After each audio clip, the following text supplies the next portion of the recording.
వృశ్చిక రాశి వారు ఇక నుండి చరిత్ర సృష్టించబోతున్నారు. వృశ్చిక రాశి వారికి నవమ స్థానంలోకి గురుడు రావడం వల్ల వీరు అనేక సమస్యల నుంచి బయటపడే అవకాశం వచ్చింది. ముఖ్యంగా అప్పుల బాధ నుండి విముక్తి. మీరు ఎన్నో సంవత్సరాల నుంచి లోన్లు తీసుకొని ఈఎంఐలు కట్టలేకపోతూ ఉంటారు. అలాంటి వారు ఈజీగా కట్టుకునే అవకాశం.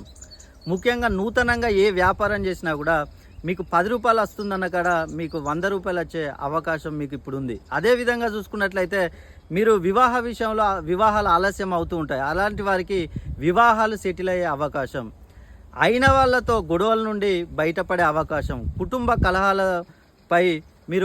కలహాల నుంచి బయటపడే అవకాశాలు ఎక్కువగా ఉన్నాయి. అదేవిధంగా చూసుకున్నట్లయితే ముఖ్యంగా ఆరోగ్య విషయంలో అనేక ఇబ్బందులు పడుతూ ఉంటారు. అలాంటి వారికి ఈ సంవత్సరం ఉపశమనం కలిగే అవకాశం ఉంది. ముఖ్యంగా చూసుకున్నట్లయితే విద్యార్థులకు మంచి భవిష్యత్తు ఉంది. ర్యాంకులు వచ్చే అవకాశం, ఉద్యోగస్తులకు జాబ్స్ వచ్చే అవకాశాలు ఎక్కువగా ఉన్నాయి. మీరు గనక వృశ్చిక రాశిలో జన్మించి మీకేమైనా సమస్యలు ఉన్నట్లయితే మీ పేరులో దోషం ఉంటేనే మీకు అలాంటి సమస్యలు ఉంటాయి. కాబట్టి ఒక్కసారి మీ పేరును మీరు సరి చేసుకోండి. మీ పేరు కనుక 180 డిగ్రీస్ కంటే తక్కువగా ఉన్నట్లయితే అనేక సమస్యలు వచ్చే అవకాశం ఉంది. కాబట్టి మీ పేరులో సంఖ్యాబలాన్ని 260 డిగ్రీస్ పైన కనుక ప్రోగ్రామింగ్ చేసుకున్నట్లయితే మీకు ఎలాంటి సమస్యలు ఉన్నా తొలగిపోతాయి. కాబట్టి ప్రపంచంలో ఎక్కడున్నా కూడా ఒక్కసారి మీరు నన్ను సంప్రదించండి, మీ జాతకాన్నే మార్చేస్తాను.